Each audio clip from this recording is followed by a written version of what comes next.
Hello everybody and welcome aboard the Serendipity Princess. My name is Toby and I will be your tour guide for today. It looks like a lot of you guys are already appreciating the skyline view behind us, and we're going to have plenty of more great photo opportunities. Now, the captain today is Ted and the first mate is Jimmy, both of whom are fully qualified by Transport Canada to operate this vessel, and the boat herself, the Serendipity Princess, is fully Coast Guard certified. For your safety, we have life jackets located on every level of this vessel, both adults and children's, in these gray boxes with the red cushions on top. Now we also have 4 life rings, 3 life rafts, and a VHF radio. Now it's just a reminder that the top deck is reaching close to 100 people, so if you do not currently have a spot on the top deck, you are going to be remaining on the bottom 2 decks. And if you are on the top deck wanting to go down to use the restrooms or to purchase something at the bar, you can just get one of these top deck passes right here at the bottom of the stairs, just to reserve your spot. Now, we have a VHF radio in the cabin, and this keeps us in constant communication with the other boats in the harbor, as well as with the Toronto Marine Police Unit, whose headquarters you can see just over your right-hand shoulder. It's just the gray chimney with the green roof just west of our dock. They have a unique responsibility encompassing 460 square kilometers of land that they are responsible for, as well as all the waterways and bodies of water within the jurisdiction of the City of Toronto as well. In addition, they're responsible eastwards to the Durham region and west to the Etobicoke Creek. And they're also responsible for 9 nautical miles southwards to the United States-Canadian border. Now a little bit about the city behind us that you guys are taking the pictures of. Toronto is the 4th largest city in North America in terms of population, coming after New York City, Los Angeles, and number 1 Mexico City.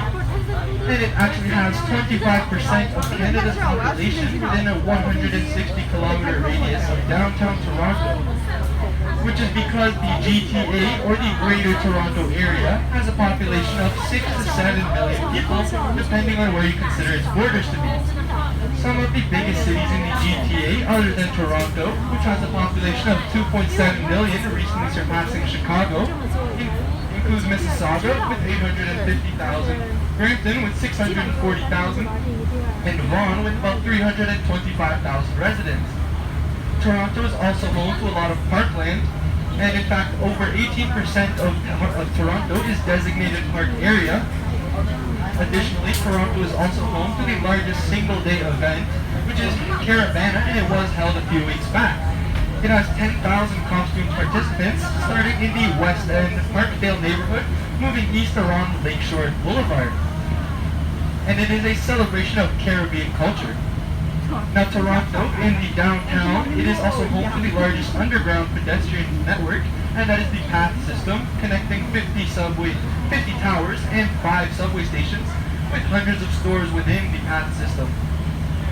Now on the right-hand side, we have a series of white buoyant devices, and they mark the Billy Bishop Airport restricted zone. They say keep out on them because if you cross this white buoyant area, then you can be fined up to $10,000 and even potentially face some jail time. You can even have your boating license suspended or completely removed. Now, does anybody happen to know the name of the body of water which we are on right now? Just shout it out if you know the answer. Lake Ontario is absolutely correct, but more specifically, we're in the Toronto Inner Harbor, which is a bay on the northern end of Lake Ontario. Lake Ontario is one of the deepest Great Lakes, reaching 244 meters at its deepest point, or about half of the CN Tower you can see on your right-hand side. If you have seen the Eiffel Tower, it is as deep as the Eiffel Tower is tall.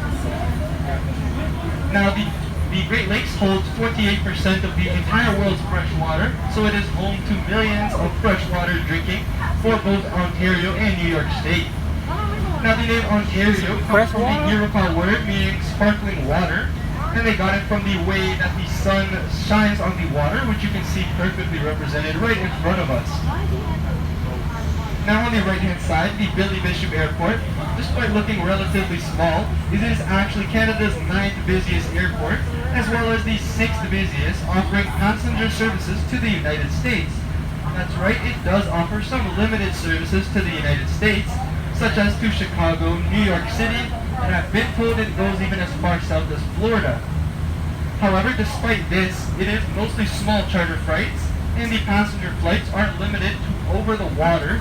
In fact, the only flights not over Lake Ontario is to Sudbury and to Thunder Bay. You can see a small charter flight coming in, taking off at the Billy Bishop Airport.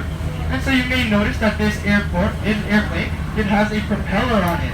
And this is because I mentioned that there are absolutely no jet aircrafts whatsoever at the Billy Bishop Airport. The reason for this no jet aircraft policy is the same reason that we have those white buoyant devices. The runway at the Billy Bishop Airport is actually slightly too short, and this is the reason for these white buoyant devices. We do give some extra space for any flights coming into land or taking off. In addition, we also have jet aircraft. You may notice that jet aircrafts are significantly louder. And if you guys came through Pearson, then you'll definitely notice that it was a significantly louder aircraft. The reason for the jet aircraft policy, other than the short runway, is because the same reason that after 11 p.m. and before 6:45 a.m., there is a no aircraft policy. This is for the close downtown residents and the island residents to finally be able to get some sleep because of all the noise pollution that the airplane does cause. So fortunately, they can get some shut-eye during those hours of the night. On the right-hand side, this is the very first part of the Toronto Islands which we're going to be entering, called Hanlon's Point. And the Hanlons were a very wealthy and well-connected family here at the Toronto Islands.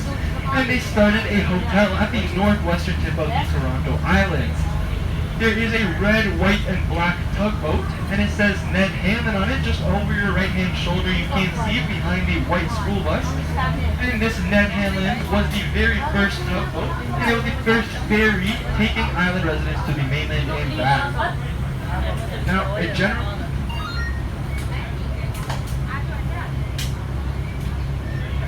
On the eastern edges of the islands, one of the biggest misconceptions is that the islands are one large island, but it is actually more specifically a series of moving sandbars that were eroded from the sandy shorelines of the Scarborough Bluffs in the city's east end. So it is actually 15 islands, one of which, the largest, is Center Island, and it starts to our right-hand side, and it goes all the way around the periphery, all the way to the eastern edge of Wards Island. Now, until 1853, there was actually in the Portland region, near the mouth of the Don River, there was actually a peninsula connecting the mainland to the Toronto Islands, which you could actually walk over. The Native Americans used this peninsula to make their way over to the islands and considered the islands a place of leisure and relaxation. When European settlers came and found the Native Americans in the Toronto Islands, they called it the Islands of Hiawatha, named after a Native American leader who played a role in uniting 5 tribes to form the Iroquois Confederacy. However, in 1858,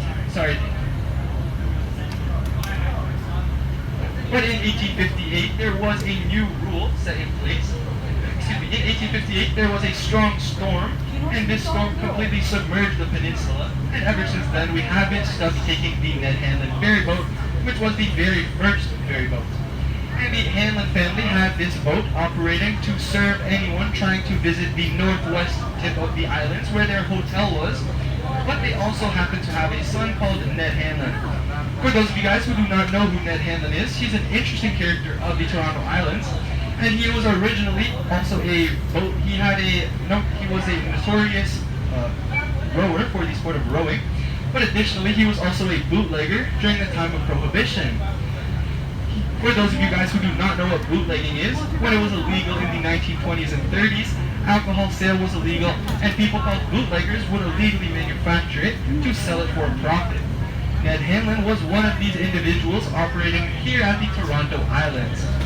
And he was actually serving alcohol for quite some time. This was because, as I mentioned, he was part of the Hanlons, who are very well connected, and they had informants in the city letting him know anytime that there was police looking for him. At which point, he had his crates of alcohol, and he hid them under the waters of Lake Ontario.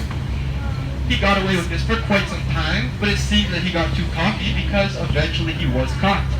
When the police found Ned Hanlon, he fled to the United States, and while on the run, and he was in the city of Philadelphia, and he actually won the sport of rowing, and he won a first place prize. When he won this prize, Toronto was so happy with him that they even pardoned all his mistakes and welcomed him back to Toronto. I'm not sure if to this day, just being the first place prize rower would have all of your crimes pardoned, but regardless, it did work for Ned Hanlan. And if you guys want to learn a little bit more about the story of Ned Hanlan, there is actually a movie on him. It is called The Boy in Blue, and it is starring Nicolas Cage if you guys want to learn a little bit more.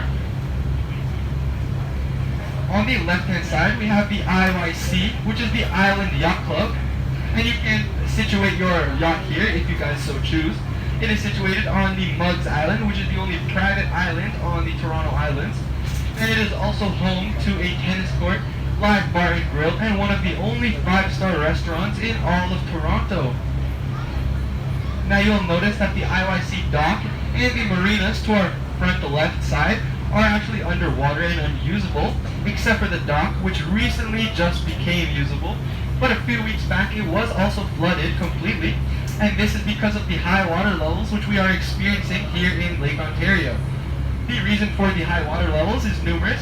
First of all, we have ice caps melting from global warming, and in general these seawaters are getting higher. But more specific to Ontario, we have a river on the eastern channel called the St. Lawrence River, which we can send some water down their way.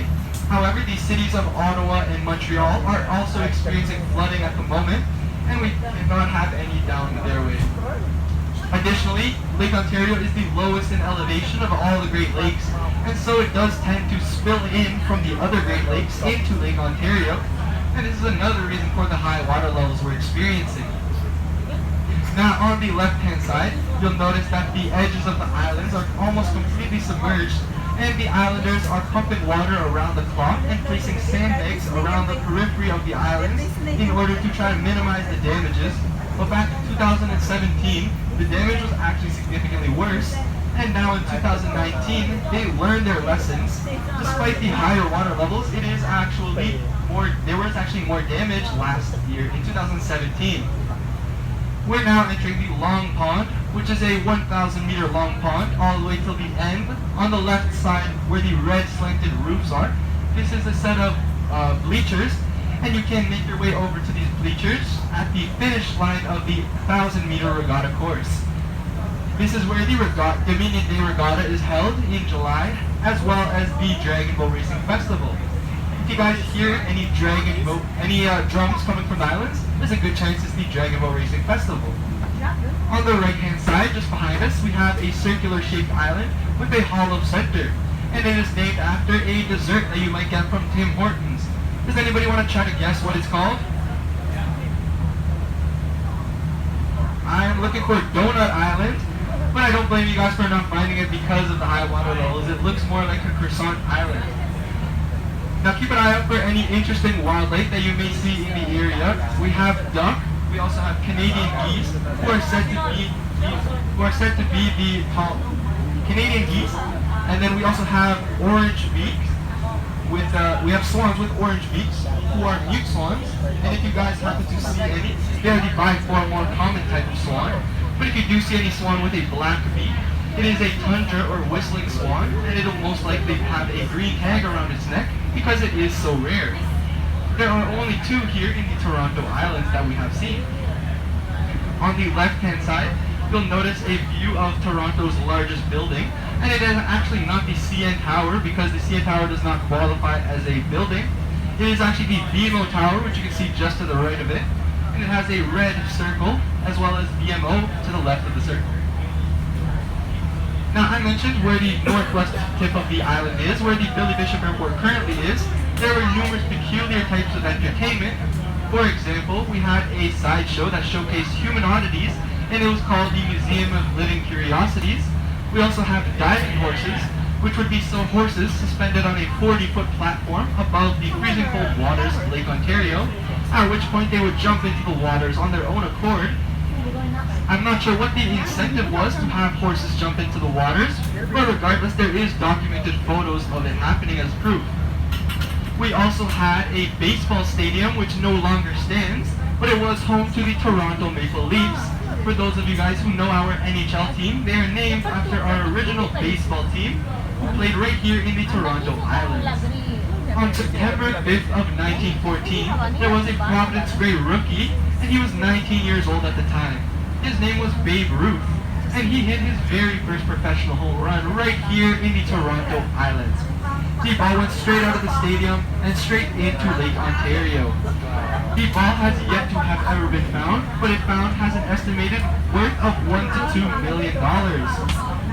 However, there have been people placing fake baseballs in the waters to try and trick anyone looking. So if you guys see any baseballs, do not just jump in the water, as it is not a hop-on, hop-off boat like our buses. On the right-hand side, we have a series of AM radio transmission towers, and they broadcast the CHIN network, which was Canada's very first multilingual network here at the Toronto Islands. Now, it is appropriate here because they started with 6 languages and all the way up to 36 languages out as of today. But it is appropriate for Toronto, as UN named Toronto one of the most multicultural cities in the entire world.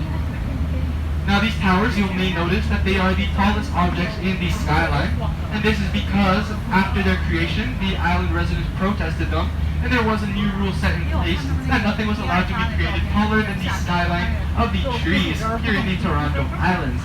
And so, as of today, they remain as the tallest objects in the skyline of the trees. Now, one of the most ambitious projects of Harbour City of Toronto Inner Harbour was that of Harbour City. It was a planned network of lagoons supposed to house 60,000 people all the way from the Toronto Islands to the mainland, in which there were supposed to be a network of lagoons for entertainment and transportation purposes. But we just made the journey through the Toronto Inner Harbour and definitely did not see 60,000 people. The reason is because the plan was eventually abandoned after it was proposed in the 1970s, because they required the construction of a highway connecting the mainland to the Toronto Islands. Now, the island residents are notoriously anti-car, and for this reason, they refused the construction of this highway, so they preferred the natural scenic route that they did go for. As of now, there are only 650 residents and 244 houses here on the Toronto Islands. Straight behind us, we can see a water filtration plant with the white building and the glass windows at the top. It is the fourth in its spot, and it was created in the 1970s, but just past the skyline of the trees, covered up by the trees, is the Gibraltar Point Lighthouse, which is said to have a very interesting history here in the Toronto Islands. As the story goes, J.P. Radmiller, he was the first lighthouse keeper on the island.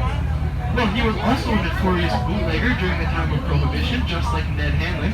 And well, he was last seen talking to 4 soldiers who were very clearly upset over the contents of the crates of alcohol that he sold them. And so it was theorized that after they spilled the water, it froze over, and they figured out that he was watering down their beverages because alcohol is not supposed to freeze over so quickly. Unfortunately, they caught on quickly, and poor John Radmiller was never seen again. His body was never recovered, and no one was charged with his murder. However, as the story goes, many of the lighthouse keepers after him would all attest to paranormal things going on in the islands.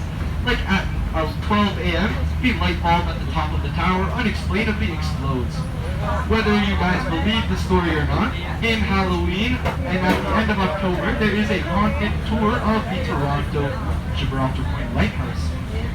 On the right-hand side, we can see a green and white pedestrian bridge, and it is used by pedestrians, cyclists, as well as animals, but it is not used by any privately owned vehicles because the Toronto Islands is the largest urban car-free community in all of North America. And you will not be able to find any privately owned vehicles whatsoever on the islands. You may have been able to spot some service vehicles or potentially some emergency vehicles, but there are absolutely no privately owned ones. And not that there is any roads on the islands to drive around on anyway, other than for service vehicles. On the right-hand side, this is Middle Island, which is where the Center Island docks. Center Island Ferry does not actually dock at Center Island, but if you wanted to go from Middle Island to Center Island, you could do so at the green and white bridge directly behind us. Middle Island has plenty of open parkland and barbecue and picnic sites, as well as Centerville, which is a turn-of-the-century themed children's amusement park with an antique horse carousel, as well as a swan ride and train ride around the vicinity. Now, as we exit the Toronto Islands, you're going to see some great views of the skyline, and feel free to move around the boat to get some great photographs. Just up ahead at the Toronto Island Marina, there's going to be a great view of the CN Tower as well as the Rogers Centre. If you guys have any questions, just please feel free to ask me, and if not, just sit back, relax, and I'll be back to resume the tour shortly.